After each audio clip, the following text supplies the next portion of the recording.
बड़ा अद्भुत चरित्र श्री जड़ भरत जी महाराज का आता है। मान बढ़ाई जब से आई, मान बढ़ाई जब से आई, लगन राम से छूटी, और स्वामी स्वामी सुनन लागे, सो किस्मत उनकी फूटी। मान प्रतिष्ठा बढ़ती है तो भजन कम हो जाता है। स्वामी जी स्वामी जी स्वामी जी, मान बढ़ाई जब से आई, लगन राम से छूटी, स्वामी जी सुनन लागे, सो किस्मत उनकी फूटी। तो हमारे गुरु जी कहते थे, सुनो, ज्यों ज्यों नाम बढ़े त्यों त्यों माला बढ़ जानी चाहिए। जितना नाम बढ़ जाए उतना ही माला, जितनी प्रसिद्धि होवे उतना ही माला। माला पहनवे वाली नहीं, जपवे वाली। तो तुम पहनवे वाली सोचो कि और माला एक डाल लो और एक डाल लो, ठटरी के बारे।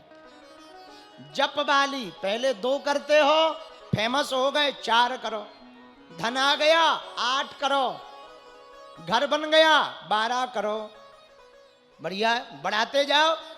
धीरे धीरे संसार से आसक्ति घटती जाएगी और भगवान से प्रेमासक्ति बढ़ती चली जाएगी। भगवान से प्रेम बढ़ता जाएगा, इसलिए नाम जप बहुत आवश्यक है। श्री ऋषभ देव जी महाराज प्रथम तीर्थंकर जैन परंपरा के परम वीतराग महात्मा हुए। आदिनाथ भगवान, क्या अद्भुत महिमा श्री ऋषभ देव जी महाराज की। इनके सामने सिद्धियां प्रकट हो गईं, लेकिन सिद्धियों को छुआ तक नहीं। बोले क्यों? बोले सिद्धियां तो भगवान का खिलौना है। माताएं क्या करती हैं? बच्चे को जब दूध ना पिलाना हो, काम करना हो, तो क्या करती? खिलौना पकड़ा देती, झुनझुना, ले बेटा बजा और खेल, तब तक हम अपना काम कर लेते हैं। और माताएं काम में व्यस्त हो जाती। पर कई बार बच्चा खिलौना नहीं लेता, फेंक देता, तब माताएं समझ जाती इसे खिलौने की आवश्यकता नहीं है, इसे हम मेरी ही आवश्यकता है। तो 100 काम छोड़ करके माता गोद में लेकर के स्तनपान कराने लगती, लाड़ दुलार देने लगती, ले बेटा आशीर्वाद। उसी प्रकार भक्ति के मार्ग में जब तुम चलोगे ना, तो तुमको सिद्धियां मिलेंगी, प्रसिद्धि मिलेगी, बढ़िया रबड़ी मालपुआ मिलेगा। लोग स्वामी जी का, अरे महाराज स्वामी जी, गुरु जी, अगर इनमें फंस गए तो आगे जाने से रुक गए, भजन मार्ग में तुरंत बाधा बन गई। और जब इन सबको त्याग कर, स्वामी जी को, ये खिलौनों को त्याग कर जब भगवान के मार्ग में बढ़ते चले जाओगे, तब भगवान समझ जाएगा इसे सिद्धि प्रसिद्धि की आवश्यकता नहीं, इसे तो अब मेरी ही आवश्यकता है। तो भगवान प्रकट होकर फिर गले से लगा लेते हैं और दर्शन देते हैं। धन्य है ऋषभ देव जी। आगे ऋषभ नंदन भरत जी सम्राट बने। इनके ही नाम से हमारे देश का नाम भारत पड़ा। बड़े प्रतिभाशाली, अभूतपूर्व प्रतिभा थी इनके अंदर, नाम था भरत। और इतने भजनानंदी, इन्होंने भी भजन मार्ग चुना। इन्होंने भी विचार किया कि ये जीवन किसी काम का नहीं, तो भरत जी ने भी अपने बड़े पुत्र सुमति को राजपाट दे दिया और ठाकुर जी के श्री क्षेत्र को भजन करने को चले गए। लेकिन एक गड़बड़ हो गई, ध्यान से सुनना, ये कथा बड़े काम की कथा है। क्या गड़बड़ हुई? भरत जी जब भजन करने गए तो एक मृगा के संग ते भरत धरी मृग देह, और तुलसी उनकी कौन गति, जो घर घर करत स्नेह है। एक मृग के संग के कारण भरत जी को मृगा बनना पड़ा। पूछो कैसे? एक बार नदी में स्नान करके सूर्य अर्घ दे रहे थे, एक गर्भवती हिरनी पानी पी रही थी। उसी वक्त सिंह ने गर्जना की, दहाड़ मारी।